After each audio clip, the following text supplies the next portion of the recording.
Alright, hello everyone, and welcome to the Sudamerican Master 4. This is going to be the beginning of a new group here. We finally have a game starting on time, so we're all really excited about that. This is going to be Kawaii versus 2Kill, a best of 2 series here in this, I believe, Group C of the Sudamerican Master. I'm your caster, Android. I am not alone. I am being joined by Turbo. How you doing, man? Doing pretty good. Just excited to see some South American Dota. I've been watching mostly EU Dota for the last couple of weeks, so this will be a nice change of pace. Absolutely. South American Dota is its own beast. I love the constant aggression. I love the what some regions would consider quirky drafts, but my goodness do they work out here. So we're going to start off with some pretty meta stuff as far as the first bans go. They're taking out the IO right away. I really like that by 2Kill. It's so strong when combined with the Sven, the Tiny, the Huskar, whatever you want to throw on it. Getting that guy out of the pool is not usually a first round ban that we see here in the South American scene, but I think it's very, very much approved here. It just allows you to get like super active around the map in terms of just being aggressive once you hit level 6, and then it lets you push out lanes. You can take Roche faster just by buffing up whoever the main carry is with that IO. So very, very strong in that regard, especially since they are on Dire, and Invoker will be the first pick here, no big surprise. Absolutely. I think Invoker, very, very strong mid laner. He transitions well into teamfight later on, so 2Kill, how do they deal with that? There's a OD banned out. Do they go for something slippery like a Quap or a Puck, or do they just go raw damage mids? I guess if you wanted to do like a direct one-to-one counter, you could probably go for a Faceless Void. Omni Knight isn't bad either, although you usually don't want to get him unless you have like an OD who you can just make magic immune and then he runs throughout the fight just killing everybody. So probably not going to be the pick here, but I think Void is a good opener here for 2Kill. Alright, yeah, I completely agree, but 2Kill, they're going to be taking their sweet time with this first pick, dipping heavily into the reserve time already, trying to figure out what they want to lay out. I wouldn't be surprised if we see Witch Doctor picked up first. He's one of the most in-demand supports, but we are going to see the offlane Beastmaster, followed up, of course, by the Witch Doctor. So they're picking Beastmaster here mostly so they can abuse vision with the Hawk and the Boar, and then the added push that it gives your team with his aura, because usually most Beastmaster players at the moment will usually get like 1 point in axes, wild axes, then they'll get the Call of the Wild with those 2 summons, and then max out the Inner Beast with getting Roar whenever they have the points available, and they can just use that to abuse the map, make as much gold out of the map as possible. I think Swindlemelon showed this really well at the recent Shanghai Major, and Kawaii Desune go for a Rubik on the response here. Pretty good Rubik pick, I'd say. Yeah, there's definitely a lot of stuff to steal, and 2Kill haven't even finished half their draft yet, so Rubik's going to be great. He also has that Null Field, which is going to be fantastic up against some of the magical damage going to be dealt out by 2Kill. Not necessarily from the Witch Doctor, as he only has really that Maledict and the Paralyzing Cask as magic, but I'm sure 2Kill are going to pick some sort of magic-reliant damage, maybe even a Quap for the mid. Maybe the Quap. I think they could probably take the mid last here because there are lots of tools to deal with the Invoker, although I could probably see them going for it in the 3rd or 4th pick. I did want to mention though, I'm a little worried about the Rubik because like against the summons, the damage, that would just make him so slow and kite him around. He might have a rough time in this game, especially considering that Witch Doctors are usually pretty adept at preventing the Death Ward from getting stealed. You can channel the Voodoo Restoration while you're casting Ultimate, so what a lot of Witch Doctors will do is they'll turn on the Voodoo Restoration, pop the ult, and then because of the way that the heal works, you're casting it on every instance. It just means that you're creating a buffer, so the Rubik can't steal your ult. Instead, he just gets a heal and doesn't do anything. And a lot of Beastmasters, like good Beastmasters players, after they after they pop the ult against the Rubik, they'll usually use Call of the Wild. They'll summon some creeps, and then the Rubik won't be able to steal that.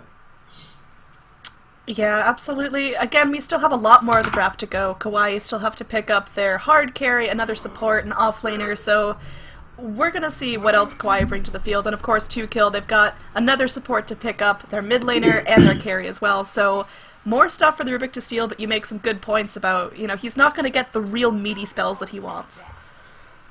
And they 2Kill actually focus ban on the offlane. Like they banned the Lone Druid, which could be in the offlane in some drafts, and then they immediately target the Enchantress and the Faceless Void. So they want to get rid of the no, they take care of the Invoker counter, even though it would be okay. I guess they're just assuming they don't want to play against the lockdown of the Chronosphere when they're playing into an Invoker who could likely go for a Sunstrike. It essentially gives you kill potential across the map in pretty much any situation. The Faceless Void just pops Chronos, starts hitting you with his mace, and then Faceless Void casts Invokers cast a Sunstrike, and boom, you're wiped off the map. So it is a preventative measure there.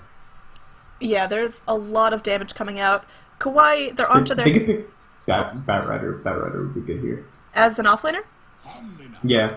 Oh, they go for Omni. I like that a lot. I think that's going to be fantastic at keeping everyone alive. He can also go in very aggressively with some of those purifications. I think that's going to do a great deal of damage, especially to the Witch Doctor, if he can get it off on him, because Witch Doctor is so squishy. Yeah. Oh man, this is already pretty fearsome looking draft. And this could potentially be an offlane Omni Knight, although I don't think it'll be, because then, like, 10 seconds. Against Witch Doctor and Gyrocopter, it's not exactly a great pick for the offlane, so I think that's still open. I think they could, what was I saying? They could go for, like, I'm saying something. Not quite sure what you were gonna be culminating with, but we have an Enigma here. Oh, they get the Enigma. That's... That Rubik. was left until 4th pick? Wow. So 2Kill, hopefully they get some good use out of that, but now the Rubik has got the biggest, juiciest target to go in with that spell steal. This is gonna be a good game. I can tell already. Alright, so we still got another support to pick up here for 2Kill if they are gonna go that route. Unless... No, they still need a mid. No. What am I talking about? Jungle Enigma, Witch Doctor, Gyrocopter is strong enough as a dual lane that they can already kill whoever goes to the off lane, pretty much. I think it was a Bat Rider that I said. Bat Rider gives you still kill potential, and then it gives you an initiation, because you don't want the Phantom Assassin to ever be initiating in this situation, because you're going into a black hole, go through Magic Immunity, it doesn't care about your repel. So the Invoker Sunstrike paired with Bat Rider Lasso would actually be really good in this instance. Also gives you a few ways to cancel a few ultimates.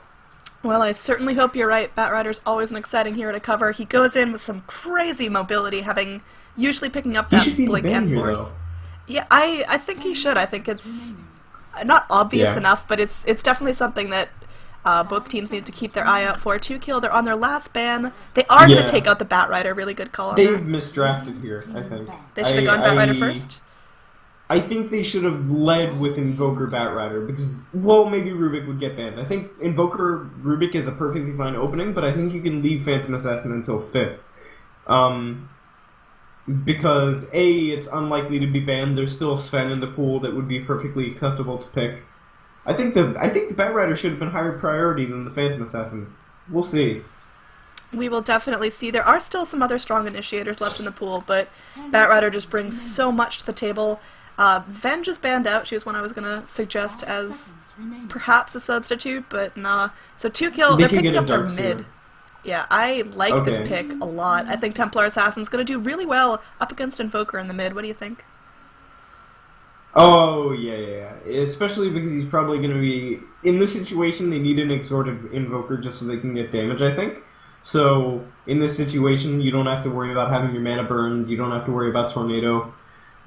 So it's perfectly acceptable to pick Templar Assassin here. I think they just have to be very proactive about stacking Ancients with the Beastmaster's creeps if he can do so. They need to prioritize that really hard. Absolutely. So, Kawaii Desune on their last pick, dipping into their reserve time, so we're going to tick down to the bitter end for this one. They are still hunting for I that think it has offlaner. to be Darkseer. I I think it should be Yeah. Darkseer. I completely agree. I think that's a very underrated offlaner. We are going to have an Abaddon offlaner. We're North America now, man. That's awesome. I love the aggression that's going to come out from that. I just worry maybe he'll play too far up and there's not a whole lot that's going to save him. They, You alright there? I mean, I guess this is okay. Like, he goes up well against the Witch Doctor Gyrocopter dual lane, but when Enigma comes in, it'll probably give him issues. But, like, who initiates for this team? I don't think it can be the PA. Sure, she has Repel, but I think you could probably just roar her, and that goes through Magic Immunity, so I really don't know. I think I'd give the draft to 2-kill, simply because they have Beastmaster and Enigma. Like, their push is so strong. 10 seconds remaining. Absolutely. All those summons are just going to be straight up dirty there. The Eidolons, the little Boar Hawk, they can do a good amount of damage to towers, and I think Templar Assassin, if she's not punished heavily in mid, she's going to snowball astronomically, and if she goes for that Deso build, towers are toast. Yeah, it will be a rough game for Kawaii, I think. I would have liked to see them take the Batrider earlier, but I guess we'll see if it can work. The Abaddon gives them like a soft pushing lineup where it's like their plan, I think, is to just get the Invoker, Forge Spirit summons, repel the PA and the Invoker, and just have them hit buildings, and then just get backed up by the Abaddon and the Omni Knight so that they can't ever be killed. I guess that's okay. I'm on the fence about it. Oh, Cafratato did something really neat. In the mid lane, he dropped his observer ward like right here out of radiant vision, and then like walked up to this high ground, and then made it look like he had placed a ward on this high ground. That's really neat. We'll see if it pays off. If he forces them to burn a sentry, it's completely worth it. Like the extra time it took. Up here in the jungle, Gyrocopter may be playing with fire, as there's a lot of Radiant heroes here waiting to punish him. They are going to rotate down for the rune, so Gyrocopter not going to be dead just yet. He does have that Rocket Barrage skill, so he's going to output a lot of damage, but I think this top rune is going to be going the way of the Radiant. Down bottom, though, looks like we could have a contest as Armageddon wants to get on the point. Aphotic Shield is busted, so it's going to be a 1-1 rune split. Nothing real exciting going on just yet, aside from maybe this Observer Ward here being placed by the Dire. But again, it's not super impactful. It's just going to spot out some rotations towards the rune if they need that. Yeah, I like this ward. Like this new ward spot, it sees down these three areas and then gives you a good spot of the rune too on the stairs. So useful for spotting rotations. Although unfortunately a little useless because they're running an aggressive tri-lane, so that vision down there doesn't really apply. It is a solo Abaddon. Although he has a rough time against this lane. Like, he gets super slowed by the boars.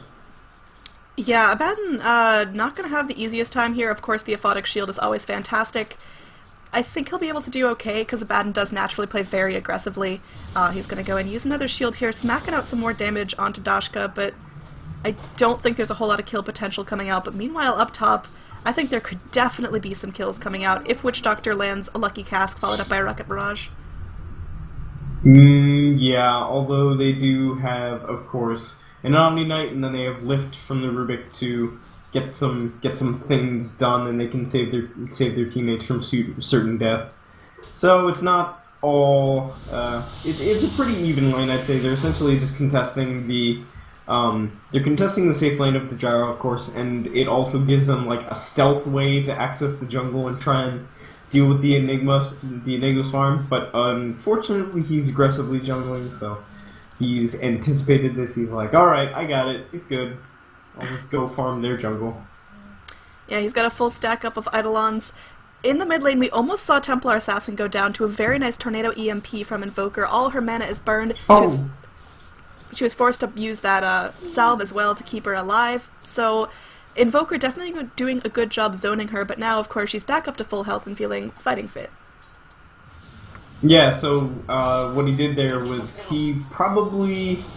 Okay, so I can't go exactly into what he was thinking because I could never know because I'm not him, but I think he probably wanted to go exhort and then he saw the TA pick and he was like, oh, if this Oh, no. like, TA gets what she wants, alright. TA is in some trouble. Going to be lifted up by the Rubik. The refraction is now down. Another tornado comes through. Invoker, he's almost fresh out of mana here. Looks like there's not quite enough damage to bring down the Templar Assassin. Now Pain's in some trouble as the Enigma rotates in. The Psyblade's doing some work here. Oh man, Rubik does consume the Fairy Fire, but it's not enough to save him. Rubik goes down, but was able to path himself away, so it wasn't a double kill. Yeah, that's incredibly important, but like when you're running uphill, you kind of want to take the most direct path, so it's like, I guess I'm just giving up my life for you, hey Invoker, so... Invoker does have a Cold Snap ready to go, and there's no mana for Refraction. He could try to turn this, but I think it's very risky. Bottle's coming. He's fine. Alright, so Tia gonna be Bottle Crowing back up to a decent amount of health. She's got the Refraction once again, and... up top, we could see some action. There's a dagger there onto Gyrocopter, just slowing down his farm. Speaking of farm, we haven't talked a whole lot about it, but Beastmaster's actually leading the charts. Yeah, he does really well against the Abaddon. Like, you see in this situation, if he doesn't have mana for a Photic Shield, he just gets it now, but like, if he ever doesn't have mana, he has to stay so far away from the wave. Up top, we are going to see Yo-Hall getting very, very low there. Took a Rocket Barrage right to the butt. Now might be trying to counter-initiate here. Omni does still have that purification, so they could go for a damage bomb if they wanted to. And it looks like there is going to be a lift here onto the Gyrocopter. He's going to be using that Rocket Barrage. There's the bomb we talked about, and Omni Knight actually secures the kill on the Gyrocopter in the top lane. That is unfortunate for him. He'll probably take solace in the fact that he's a Gyrocopter. He's going to get the Black Cannon, going to get the Rocket Barrage, and the rest of his team is getting farmed, so he's in a pretty good spot at the moment. Or, like, his team is in a good spot. He's in a pretty bad situation. Don't get me wrong. But his team is catching up simply because they have an Enigma. He's free farming the jungle, and then they have TA who's doing pretty well, and of course, like we've mentioned, the Beastmaster is not like free farming, but there's nothing the Abaddon can do against him. He's just like hoping that he can try and get some CS of his own.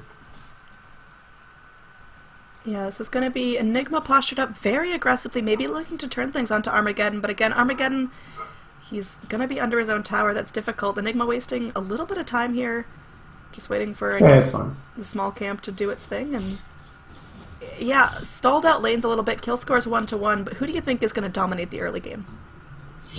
The early game should be pretty passive. They could probably make like 1 or 2 more kills happen on the Gyrocopter, and if they can, it's really good. But I wouldn't expect them to get much else out of their lanes, besides maybe they can try and gank the safe lane, although because it's an aggressive tri-lane, it's going to be really noticeable whenever the supports leave, because it's just the PA sitting really far back. So in this situation, they could probably try and dominate the TA a little bit more, but they can no longer contest the Enigma or the Beastmaster without being super obvious and then freeing up other lanes.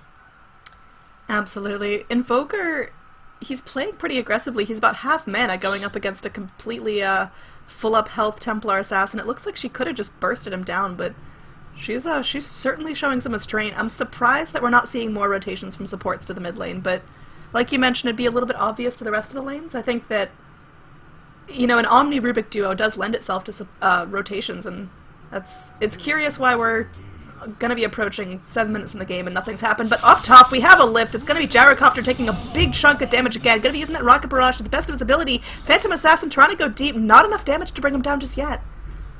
Yeah, now that he has boots, he's definitely much harder to kill because they only have 1 disable in the lane and then they have a slow. So their time period where they can successfully kill the Gyrocopter is quickly dwindling, and past this point, I think they probably need to start rotating the lanes. The Abaddon's level 7, he can go toe-to-toe with this under-leveled Gyrocopter. Relatively speaking, he's level 5. He's in a decent position, but not ideal by any means. So they should probably just rotate the PA down to bottom and let her free farm. Ooh, speaking of rotations, just protect it. Mid lane looks like it's about to get dirty as Pain trying to juke himself away. He does have that Ghost Walk, but is he going to get scouted out? There's no detection here. Hopefully he doesn't reveal. There's going to be a lift here onto the Beastmaster. Going to be using that ultimate. The Primal Roar going to be burning down the Rubik. He will end up falling, but there's a black hole connecting on two. It looks like first the Omni Knight. Oh man, and then the Invoker. Going to be just melting down. That was a very exciting way to reveal that Enigma's now level 6. Yeah, this is where the game gets extremely difficult for Kawaii, because they've now got a pretty farm TA. She's not like over farmed by any means, but she's certainly doing better than the Invoker, and the Beastmaster and the Enigma, like we've seen, are going to be swapping lanes around. They're going to be pushing in. They're going to be applying pressure to all these different lanes and towers. Generally just making it difficult for the rest of the Radiant heroes to get anything out of the map, which is exactly what they need to be doing at this point. They need to be tightening the noose over the Radiant. Absolutely. I almost feel like there's not even going to be a window, because once Templar Assassin comes online, she's not going to be falling off anytime soon. Of course, the Invoker has really nice mid-game team fight, but if the rest of his team's under-leveled, it's going to be kind of underwhelming. So Phantom Assassin, it's on your shoulders, but those shoulders are only level 5. Yeah, they need to rotate the Abaddon out of the lane. Like, he can get something out of the off lane. He could probably try and disrupt the Gyrocopter's farm a little bit, but at this point, he's not doing anything. He's just sitting underneath the tower, like, getting a few CS here and there, but he can't prevent this push. I mean, he might end up dying here, as there's just going to be a lot of damage from the Eidolons, but they're going to focus on the tower. Armageddon, he's got that second aphotic shield. He does have the borrowed time as well. They're going to commit the Primal Roar. He's now going to be stacking himself up back to full health, maybe trying to chase down the Beastmaster, but the tower's just going to fall. What does he get out of this? He's going to be maledicted up. In fact, it looks like he might end up trying to get a double kill, but he himself is getting very, very low. No more regen, no more borrowed time. Mango, man, Mango, what are you doing? And it looks like the Whirling Axe is getting him very, very low. He's now 50 HP. He's got that final aphotic shield, going to be running for his life. So Dire let off for a warning. They get a tower. They get everything they want here. Yeah, so this situation is that, sure, he lives there. I don't think any other offlane lives in that situation if they do what he did, but he doesn't deny the tower. He doesn't stop the push. He doesn't get a kill in return for it. He's like, alright, I'm in Abaddon. I'm trying to get something done, but oh, it looks like I can't. So they just have to make do with it, as there will be a TP up from the Invoker to top. He maybe try and get a kill here, but it's been spotted by a Dire Observer ward on this hill. This is probably like the best new rune spot, I think, or the best new ward spot. Yeah, I do like that a lot. Looks like maybe Gyrocopter's the target here. They're going to have a lift here from the Rubik, going to be taken down. They've got a dagger on him as well. He's got the Rocket Barrage, a fair amount of damage coming out. Now Yoho needs to be very, very careful. There's a call down. Going to be doing a lot of damage here. Omni Knight, maybe the first to fall. He has no spells. They're all on cooldown. Pain trying to do what he can to get out alive. In fact, Armageddon now charging in. He does have his ultimate ready once again. Now Gyrocopter going in, may end up finding the Omni Knight. In fact, he will take him down. Everyone else still reasonably alive for now, but Pain getting so low, taking an aphotic shield. So it looks like Witch Doctor maybe still alive. Pain, what are you doing, man? Okay, they finally pick up the Witch Doctor, but meanwhile, it's going to be Gyrocopter trying to get out with his life. They get the lift at the last second. Good play by the Rubik there, and, well, Enigma's here. He has a black hole. Does he want to use it? Beastmaster, fantastic use of those wild axes. Wow, this is such a split-up fight, and Armageddon left running for his life. There's going to be a black hole. Does he want to pop it here? I think for nothing less than 2 heroes. That's, it's a tough black hole to find, especially because Abaddon, he's still got that aphotic shield. And in the meantime, when they were winning that fight, they managed to take the Ancients with the TA, so they're, even when they're taking a fight, that Kawaii managed to, like, they get a few things out of it. They get like 1 or 2 kills. They get the Witch Doctor, Gyrocopter. It's alright. It's not great. They got 2, but they were losing across the map in terms of farm. Yeah, absolutely. Because the TA was still farming. In terms of net worth, the top 3 net worth heroes are the TA, the Beastmaster, and the Enigma, all on the Dire side. And, yeah, going into a Roche, I think they can do this fairly easily. They've got a completed Vlad's on the Beastmaster already. Yeah, usually the problem you run into if you're an Enigma is that you don't have anything to create Eidolons out of, but with the Beastmaster you just summon on another boar or hawk, and then the Enigma is thinking, oh yeah, this is a great opportunity to just create some Eidolons. We'll take Roche at 11 minutes and 52 seconds. So, and they get a Desolator on their TA. So, this is a big power spike for 2Kill at the moment. We're like, if they take a fight, like 9 times out of 10, if they play it correctly, they should probably win. Like they need to make a mistake at this point. They need to miss a black hole to open the fight, I think, to lose at this period of time. I completely agree. I think 2Kill, they're hitting their stride. The Gyrocopter had a tough lane, didn't exactly get what he wanted out of it, but it's alright. Templar Assassin's there to be the big kid, and certainly another awesome black hole like we saw before will be just the thing to set up the fight. So Radiant gonna be doing Radiant things. We have an Invis PA, maybe trying to look in, wrap around from the back, but there isn't gonna be a smoke revealed. We're gonna have a shout. Wow, that Witch Doctor, or sorry, that Omni Knight gets destroyed, and now we're gonna have a borrow time being popped here from the Abaddon as Dire looking to start things off on the backlands. Meanwhile, we're going in. We've got a Tornado EMP. It does connect onto Templar Assassin, so bye-bye her mana, but Gyrocopter easily takes down the Abaddon. It's going to be a 2-for-0 right now. Dire all feeling very healthy. They've got a creep wave. They can try to take the tier 2 if they'd like. They still have Black Hole. They can totally go for this. And they have max out Aura from the Beastmaster. This is like... There's nothing that the Radiant can do to fight this. I don't want to say it's a draft win because 2Kill played extremely well in the early game to like secure this level of farm, especially against a tri-lane, but like the picks were conducive to them winning because they just are stronger in the early game. Absolutely. Now it looks like the rotation here is just to take out the final tier 1 on the Radiant side, and they can do that, you know, they don't even need creep waves. They've got the board tanking things up. There's no backdoor protection, so just smacking down this tower, feeling real healthy doing it too, and it's starting to feel like Kawaii are very much losing any grip they had on this game. Yeah, like the Gyrocopter didn't even have a good start, but he's still freaking 4th on net worth. Like he's still doing extremely well for himself. He's just not like ideally where he would be if he had free farm.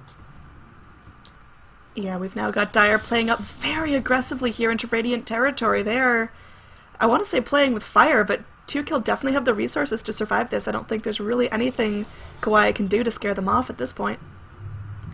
Yeah, they have the mechanism too, so, like, the heal from the Omni Knight and the Abaddon is still good, but it's not better. Oh, here we're starting things off. There's going to be a coconut. Nice bounces here. Armageddon does have to pop that borrowed time. That's feeling real good for the Dire, knowing that spell is no longer a factor, focusing their attention on the tower. They get the tower. They're feeling good. All ultimates on the side of 2Kill are up. Can they push high ground now? I think this is the time. They're going to wait for the next wave and maybe try to make something happen. They don't want to get too overconfident. What they need to do here, well, like, there's no way for Kawaii to initiate, so they can play pretty safe. Usually I would recommend, like, you should probably split up really far so that you don't get hit by, like, I guess in this case it would be a tornado, but in this situation they just put the Gyrocopter on the high ground and starts right-clicking. Alright, we are going to have everybody away. Daggers thrown out by the PA. PA blinks in. I'm not sure what she's trying to get. We are going to have the shout here from the Beastmaster. There's a tornado coming through. Call down from the Gyrocopter. He's starting to do some real damage. Abaddon getting so low. The shield is bonked, and now a final Wild Axis does secure a killing spree for the Beastmaster. It's going to be an EMP. Burning up some mana. Doesn't connect on anyone just yet. Now Omni Knight running for his life, being forced back to the well. My goodness, that Templar Assassin hits so hard with that Desolator. And I think this is a clean set of racks for 2Kill in terms of XP and net worth. It's looking ugly. We're at 14,000 net worth advantage for 2Kill. GG.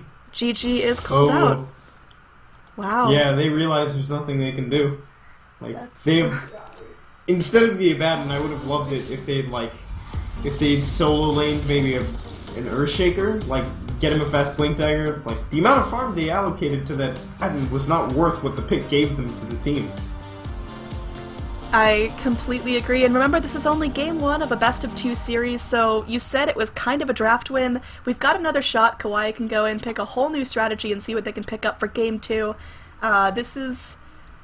It looked like a clean stomp. 2Kill clearly have some amazing execution, but they did just get some awesome heroes with crazy synergy, and, you know, what do you think was the biggest factor in that game?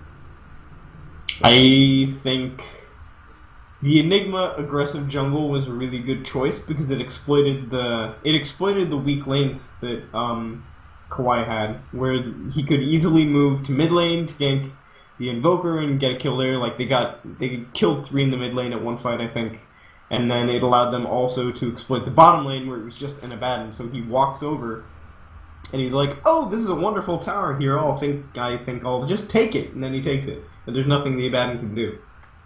Yeah, well, absolutely. Again, we're going to be heading into Game 2 very shortly. I've been your Hypecaster, Android, being joined by the wonderful Das Turbo, and Avril is on stats, that's Latrodectus.